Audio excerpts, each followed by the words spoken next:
Hi everybody and welcome to Unwind and Design. Today we're going to be doing a really cute Christmas red bird, and we're going to get started with our canvas, our napkin, our paint, and our cup of water. With our brushes, we have our primary colors: white, black, red, yellow, and blue. We have our brushes, starting off with our background brush, our square brush, our round tip brush, and our detail brush. And these are the brushes we're going to be using to do this painting. We're going to start off with our large background brush today, and we're going to drop off some of the water in our brush, and we're going to begin to mix it in the corner of that paint. I never like to mix my paint in the middle. I always like to mix it in the corner just in case I need some clean white later. I still have some. Next, we're going to pick up a little bit of blue and we're going to mix it into the corner of this white, creating a very light blue. Hopefully with the water it should be kind of smooth. And on the top, we're going to begin by outlining a circle. We're going to pretend that our circle on the top is white. So we're going to go around it, creating the shape or creating the form by painting the outside instead of painting the inside of it. And we're going to go around smoothly with that very light blue. And we're just going to go side to side like our brush is dancing nice and smoothly on the canvas. I'm going a little bit fast, but I'm not pressing hard. Just because you can go fast doesn't mean you have to push hard. I'm going very lightly and gently with my brush and caressing that paint on the canvas to make sure that it's very light. I'm not pushing it and squeezing it and rubbing it on. I'm letting it flow. Next, on the edges, as we get more close to the corners, I'm going to pick up just a slight bit more of that blue to make it a little bit darker. And that's what's going to start to give us the feeling of like a tunnel, of like the night sky. The center that we are not painting is that moon, and the outside that we are painting is going to be more of the dark sky. It's getting darker as you go out because it's not getting as much of that moonlight reflecting off of it. Around the moon, if it starts to get a little dark, don't be scared to add a little bit more white to get it a little lighter if it starts to get too dark, just like the edge of it. Remember, we do want that tunnel effect. We want it to look like it's lighter around the center, and then we want it to look like it's darker around the edges. And again, make sure you have plenty of that water. Just be careful that it doesn't become a puddle. That can really, really change your painting if it makes it look like a puddle, because then you're going to get the paint dripping everywhere, and it's not really going to look nice. So right now we're going down, leaving about 4 fingers worth of space in the bottom. And we're just going to leave this arch going around. Next, we're going to put that big brush in the water. And we're going to pick up our little square brush, some blue and some white. And we're going to make a really skinny line. And then we're going to squeeze hard with our brush.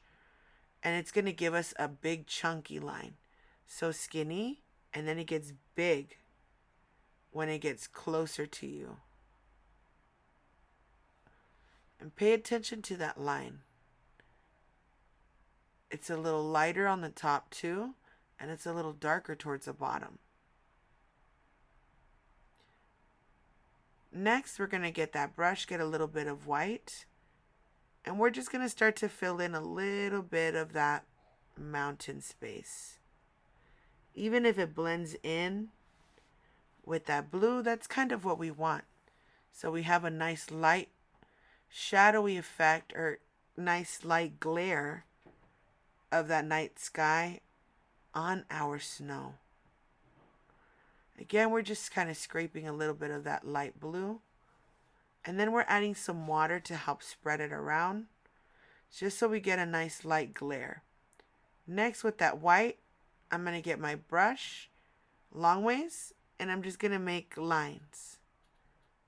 Instead of using my brush the chunky way, I'm just going to press like this. And because I'm using the skinny part of my brush, it's going to give me these lines. Then I'm going to go over the top and just scrape just to smooth them out a little bit. And it looks like my water is reflecting my moon. Next, I'm going to get some white with my square brush, and now I'm going to fix my moon. If I don't like the shape of it, maybe it's a little too crooked, maybe it's not round enough, this is your chance for you to be able to change that. You can come in with a little bit of that white and just start to outline that moon all the way around. Nice and slow. Remember to get that water to help it glide. And we're going nice and slow all the way around. Beautiful.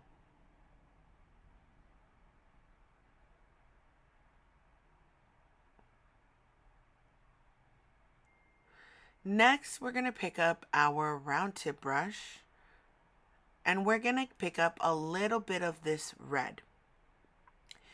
We're going to make sure that we don't have too much water now. We want it to be a little bit more damp than wet.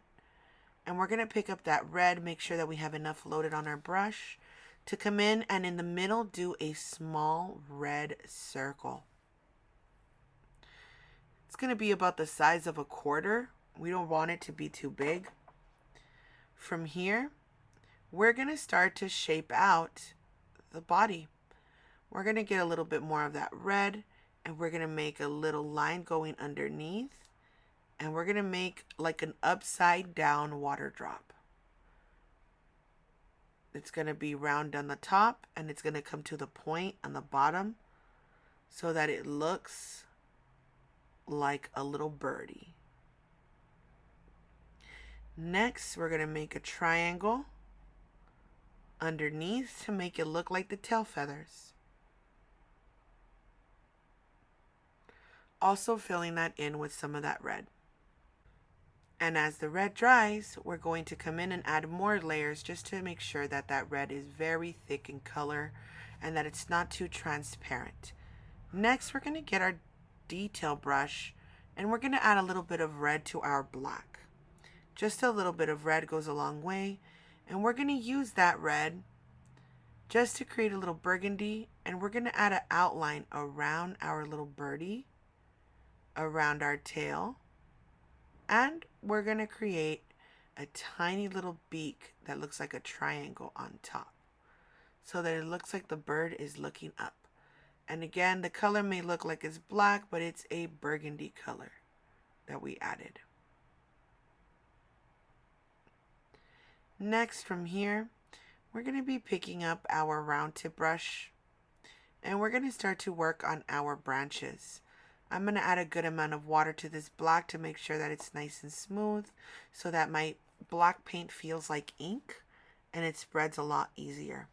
And we're going to start by creating our branch from our left to our, or right to our left. We're going to go right behind or underneath our bird so that it looks like our bird is on the branch. And we're going to bring it all the way across. From here, we're going to bring this line and we're going to start to just curve up. So I go right on the main branch and curve. And here's the trick. I always push a little harder when I start, and then I release my pressure as I go to the tip, and that's how I get a very thin line like that. And again, so we start in the main branch and then we merge out. Main branch, merge out. Main branch, merge out. And we do that over and over again, making a bunch of Ys, starting with the heavier pressure and then releasing our pressure as we go along. I'm going to make it a little bit thicker on the entrance just so it doesn't look like it's going to break with the little birdie's weight, making it just a slight bit thicker. And from here, I'm going to add another little branch in the bottom coming down towards the left, and I'm curving. And I'm just going to keep adding these branches all the way down.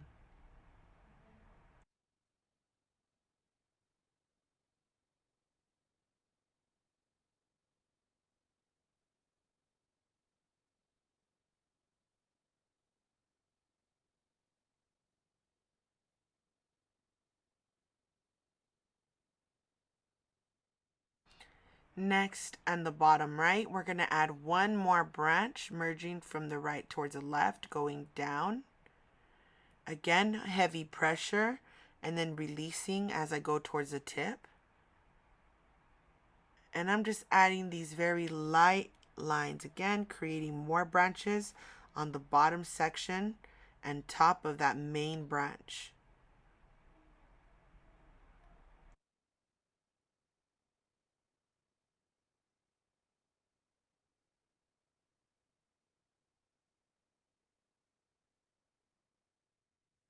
Next, we're going to be picking up our round tip brush, and we're going to be getting some more of this red with black. And we're going to also add a little bit of water, but we're going to gently press this color at the edge of the branches to give it some berries. And you don't have to press really hard. You could do very light presses for smaller berries, bigger presses for bigger berries. And we're just going to do this all around our tree. You can make them very clustered, or you can make them a lot more separated. It's completely up to you.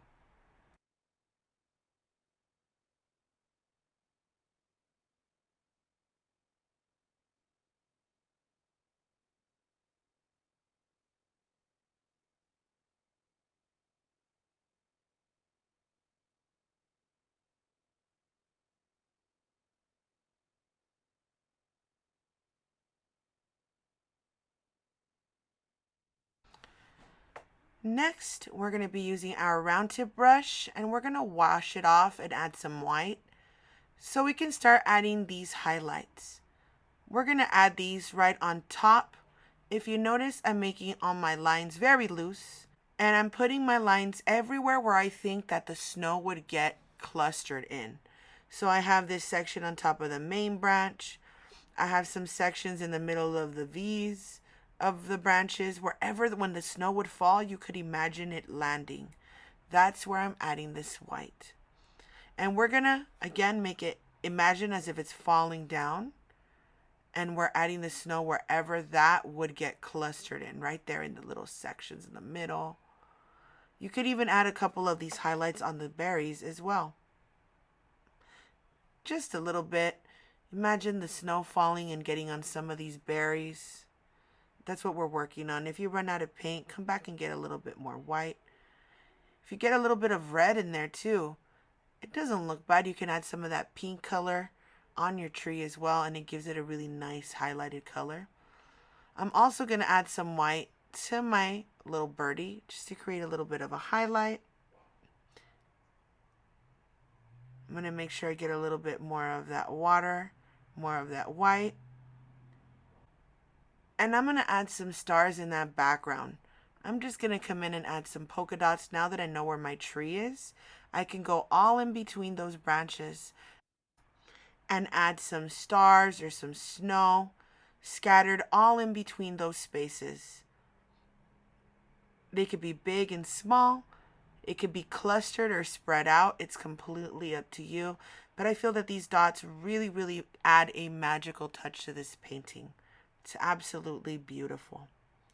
And we're going to go adding that all around in the sky, nice and light.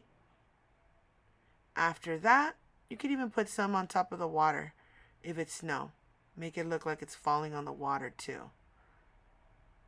And there you go. Wasn't this such a cute painting? Thank you guys so much for painting with me today. I really enjoyed doing this one with you guys. The only thing you're lacking is just to do this signature on the bottom so everybody knows it was you that painted this. But other than that, thank you guys so much for painting with me today, and I look forward to painting with you guys next time. Bye!